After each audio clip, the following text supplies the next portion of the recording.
Good afternoon. I am not a particle physicist. In fact, I'm not even partial to physics. And after hearing Asamina and Mr. Zerbinius, I got to tell you, in all honesty, I phoned my analyst and booked 4 hours next week because I feel like a complete loser.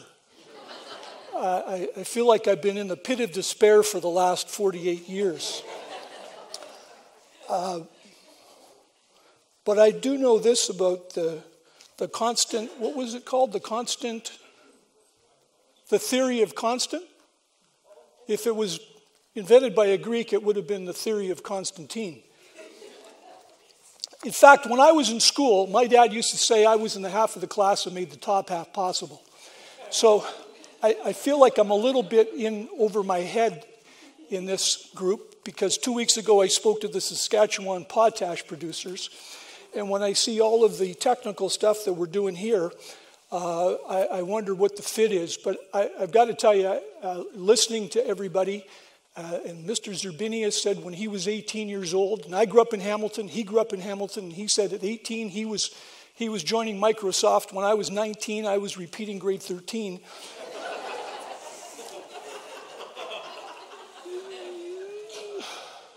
So you sit there and you say, well, what can you add to this mix? But I want to tell you, what's very interesting is that I've been very, very fortunate. Had a lot of great opportunities in life, worked with a lot of great people like Richard Petty, who I learned so much from. Get his book. Because I can tell you, you read the book, and you understand the passion, understand the insight that he's got, and all of the things that he's done, and all of the groups that he's led, and all of the people that he's had a part of. You'll understand why he's been the success that he has. And by the way, I do not have high-tech equipment. My wife does not let me touch anything that's mechanical. I used to run BCTV as CEO in Vancouver, one of Canada's largest television stations, and I used to come home and my wife would say to me, how can you run Canada's largest television station and our PVR at home always says 12, 12, 12? But what I do now is I work with CEOs and boards across the country and coach and mentor senior executives, CEOs in all kinds of fields: pharmaceutical, aviation, banking, communication, telcos, you name it.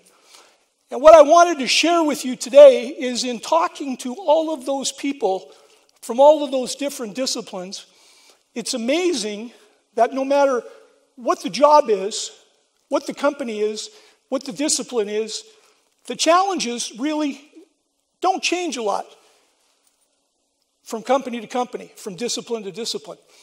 And I just wanted to share with you, I put down 5 things that in my mind I keep seeing as recurring obstacles, challenges with people who are running organizations today. I actually feel kind of close to this group in terms of what you do. For 5.5 years, I chaired the Royal Columbian Hospital Foundation just outside of Vancouver, one of the largest organizations from the hospital foundation standpoint in British Columbia. And I remember the first meeting that I had, this was around 1990. And at that time, our largest fundraising was through the Women's Auxiliary. And I remember going to my first meeting, and a little lady, about 5'0", Sheila McVicker, I asked for her report on how we were doing financially. And she stood up and she was so proud. She said, Ron, I'm so happy to report this quarter we've hit a record, $880 in the cookie sale last Thursday.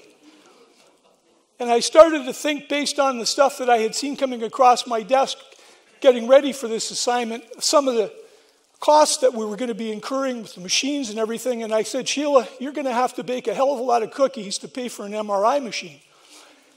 And we changed the whole thinking of the organization. We were the first hospital foundation in British Columbia to have a home lottery. And we went in the first year from raising $800 per quarter. In our first home lottery, we sold 50,000 tickets at $100 each. and we never baked cookies again. But I know how hard you have to work, and I know a lot of the challenges that you have, and I know a lot of the difficulties that you have. So let me share a few things that I see in different disciplines that keep recurring. One of the things that's amazing to me is no matter what business I talk to, what people engage me, one of the key things I hear from everybody's busy. Everybody is busy. Bob in Halifax, how you doing this morning? Really busy. How you doing, Ed? Montreal, really busy. Lorraine in Toronto, really busy. Everybody's busy. Everybody's busy. And one of the key things people in all organizations who head up and lead teams need to really come to grips with is this. Trying to get people and teams to understand the difference between being busy and being productive. Being busy just doesn't cut it. At the end of the day, you have to put points on the board. And as Marie alluded to, I had 5 years, as Richard knows, as president and CEO of the Calgary Flames, which was the longest 5 years of my life. We didn't win much. In fact, we used to have a victory party if we tied. I remember the team was so bad, this is true. The team was so bad, our radio partner, one of the announcers went on the air one night. We had a game and he was doing his promo. He said, don't forget tonight, Calgary Flames play the San Jose Sharks. Game time, 7:10 for the play-by-play. Coaches show at 6:30. Pre-game show, 6:45. If you want to play, be there at 6. Being busy, I want you to think about this. How many people do you know and how many people do you interact with that always look like they are so busy? I can tell you, I've been very fortunate in my career. I've had a lot of good jobs. I never had anybody come into me at the end of the year say, Ron, close the door, sit down. We're going to give you a 12.5% raise this year because, man, are you busy? Being busy is not what it's about. You need to get together with your people and you need to talk about what does productive mean? What are your goals? How do you meet your objectives? How do you understand what it means to get the job done? One of the companies that I do some work for, with a lot of their senior executives right now, if I mention the name, it's a national telco company. The HR director said to me about a month and a half ago, well, you've been working with our people for 6 months. Tell me, how would you describe our culture? I said, well, to me, if you were a hospital 12 floors high, your emergency ward would be 11 floors. Because everybody's running around being busy, out of control, really not focused, doing things to look busy, but productive is another thing. The second thing that I see time and again with CEOs, people leading teams, organizations, that keeps coming up time and time again is people put off having difficult discussions. And I tell them, difficult discussions are not like red wine. They don't get better the longer you leave them. Whether it's that senior executive who's been around for 15 years who's not buying into change, whether it's that new individual who just joined a little while ago that doesn't seem to be fitting in, whoever it is, whatever the situation is, whatever the challenge is, people need to find a way to deal with it early and deal with it often and get comfortable with having those difficult discussions. And whether it's a foundation that you're running and you need to have that meeting with that board member that doesn't seem to buy into what you're trying to do, whether it's a sponsor or somebody, that prospective sponsor that you've been trying to get a little bit more out of, you can't put off those discussions.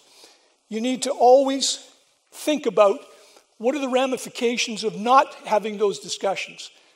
And by that I mean this. Everything you do as a leader, everything you do as a manager, everything you do running an organization or running a team, you're sending messages. You're either sending positive messages or negative messages. And if you have that employee that needs to be talked to, if you have that individual that is not pulling their weight, if you have that individual that's not a good fit, and you're not doing anything about it, the messages you send to the rest of the team are not good. Because what that says to them is either you don't get it, you don't see it, you don't understand it, or you don't want to do anything about it. So the reality is you need to jump on those things, you need to have those difficult discussions, and you need to get them out of the way. Because the longer you leave them, the more difficult it gets. The third thing I see time and time and time again that's very difficult for a lot of leaders is to understand that their job is to steer the boat, not to row the boat.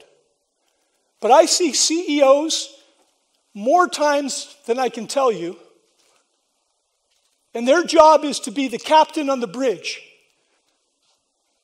Basically to watch out for icebergs from a business sense. And the ship takes off and they're looking for icebergs, but pretty soon they're running down to the engine room to find out what kind of oil they're using. And then they run back up to the bridge, and then a little while later they're running down to the kitchen to find out what kind of sandwiches they're serving for lunch. And then they run back up to the bridge, and then they're running back down to find out what music the band's playing right after dinner. Sound familiar? But what happens is, while they're running up and down the stairs, that's when they hit the iceberg. And organizations and individuals and leaders need to come to grips with the fact that they have to steer the boat, not row the boat. They can't micromanage. And if they do, what happens is you're stealing an opportunity to help people get better. You're stealing an opportunity for individuals to be able to grow and be the best they can be.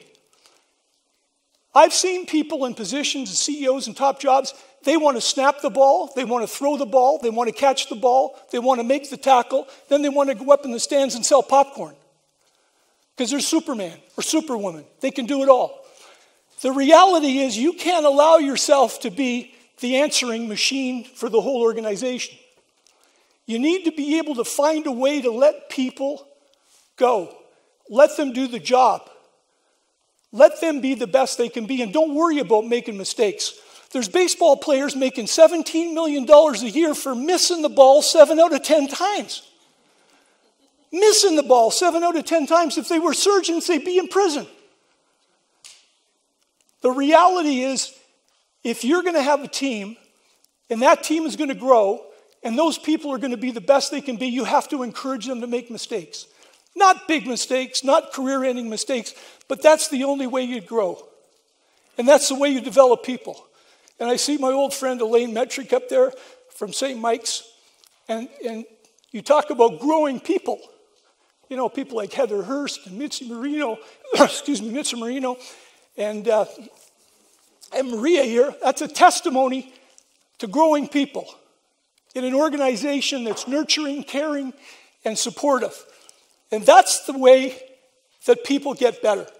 And people respond to that challenge. People want to be challenged.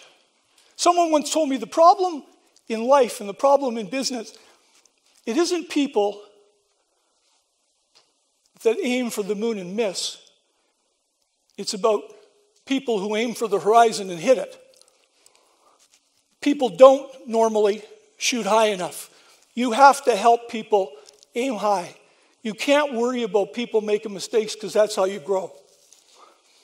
The fourth thing that I want to talk to you about is a very simple one, which is never stop learning. The top 5% of the CEOs that I work with understand one thing that the other 95% really don't get is that they never stop learning. They're always trying to get an edge. That's why I always tried to get a breakfast with Richard. That's why I always tried to get a breakfast with Jordan Banks. Because those people never, ever let me down where they didn't give me an idea, spark a thought, spur just something new, a new twist on something. I can tell you the number of times that Richard was so kind to me when I was at the Flames. And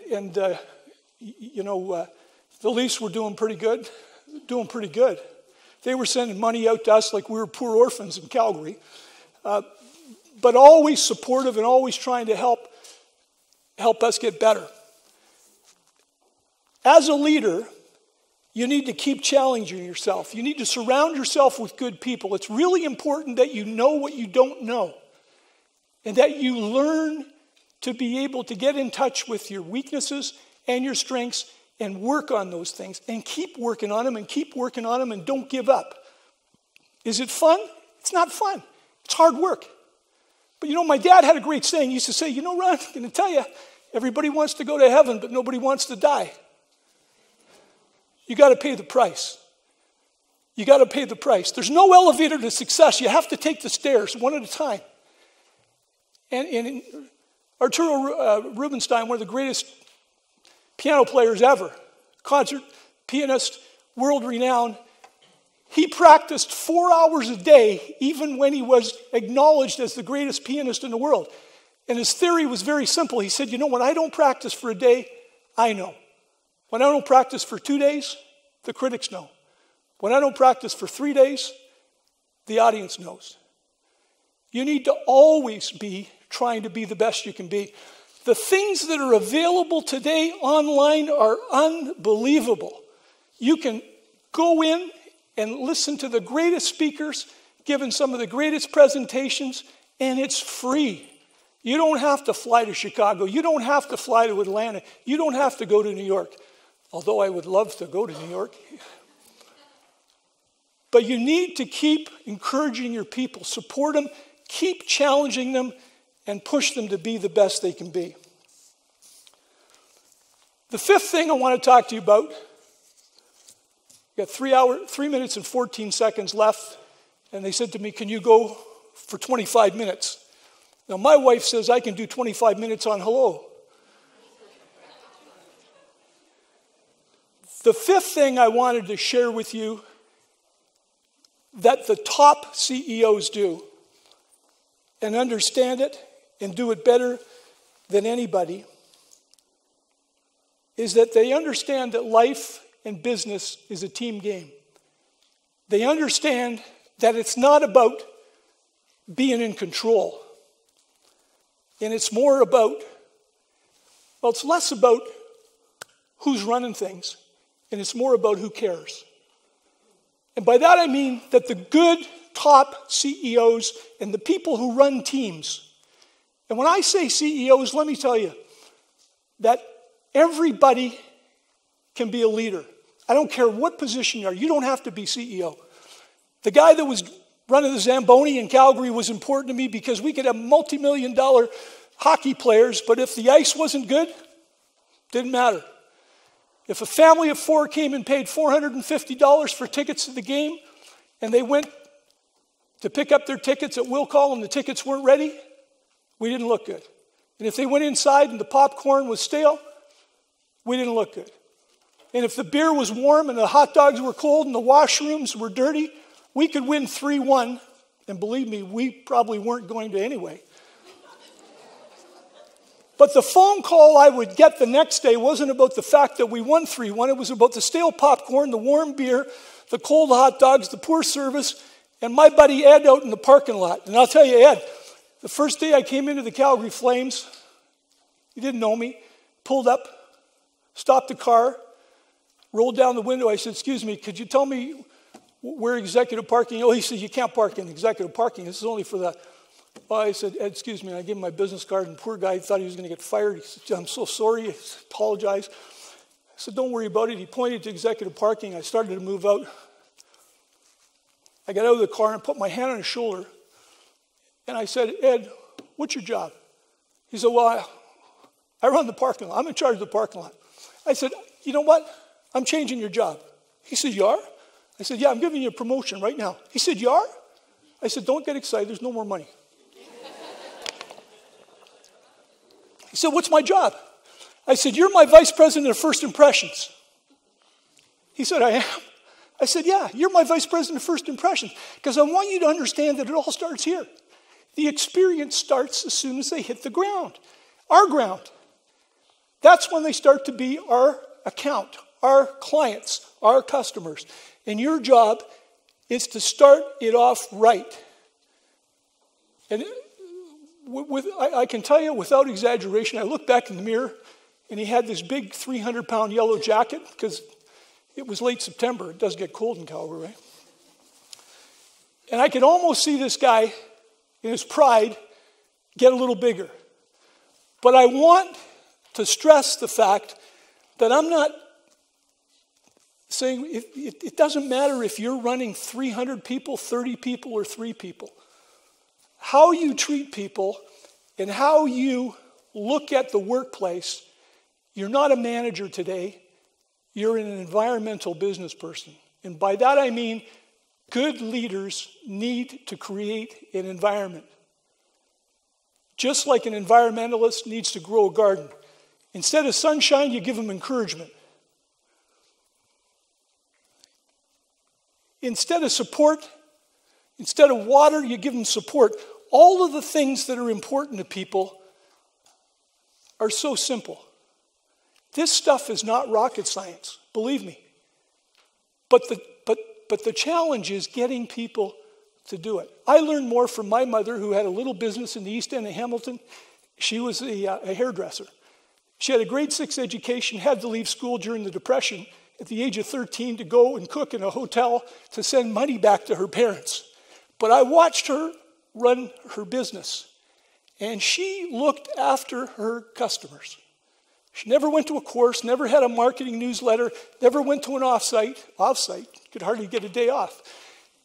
But she knew if it was 12 o'clock in her little store and there were 3 women in the store getting their hair done, they all got a sandwich and a cup of tea.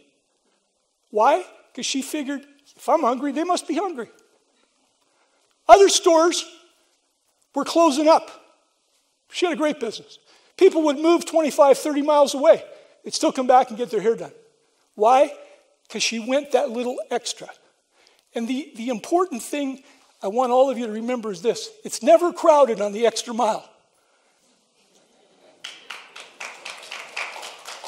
It's never crowded on the extra mile. Why? Because so many people won't take the time to do the little things. They won't take the time to do the little things. And when you take the time to do the little things, when you get a donation, when somebody does a good job, make sure you take the time, write a personal note, not an email. One of the simplest things get all of my clients to do is get in touch with trying to be a good person. Trying to do the little things that other people won't take the time to do, because that's the definition of a real professional. Somebody who takes the time to do the little things that other people won't take the time to do. There's a lot of people out there looking for money. There's a lot of people out there looking for money. There's a lot of people out there looking for support. So part of your job is not just to get the money and to do something good with it. Part of your job is to be able to say to people, we really appreciate that support, and to brand yourself as an individual and organization who is really passionate about how you say thank you. Because there's a million other things they could do with that money. And how you take the time to connect, write a note, and do something small may seem very small, but it's unbelievable the consequences that it can have. So, taking a look, be less busy and more productive.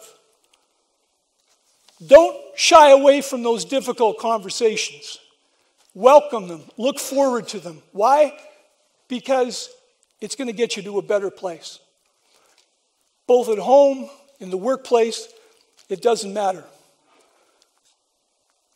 Third thing, stop rowing the boat and start steering the boat. Start looking over people's shoulders and start looking for people's futures.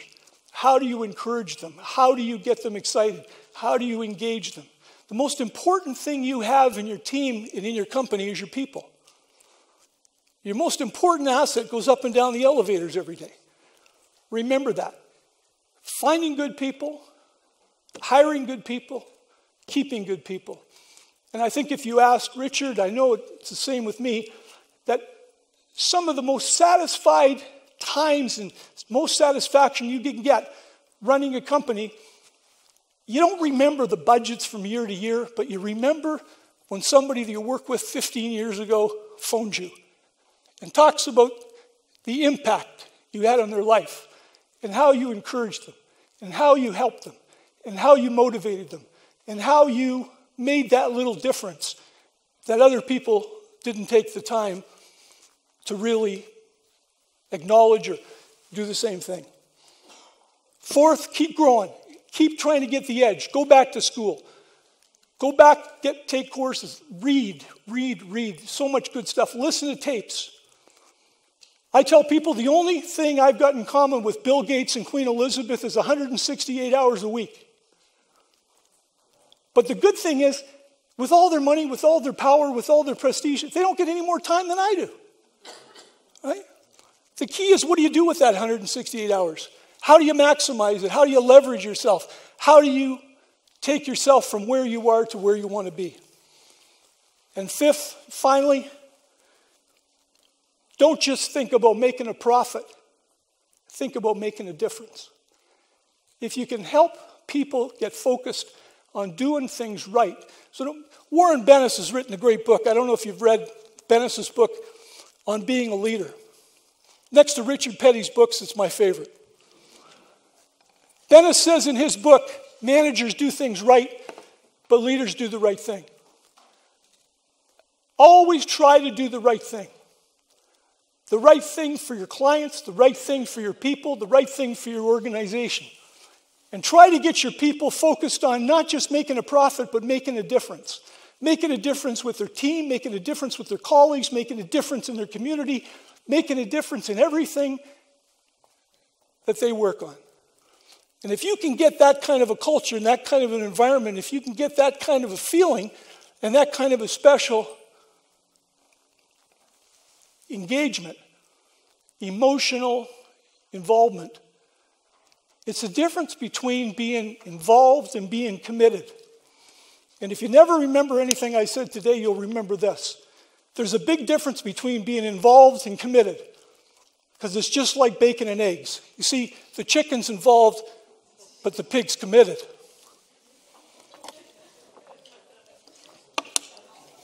Thank you for your time. Great to be with you. I want to wish all of you individually and collectively the best of luck with all of your challenges. Thanks for your time.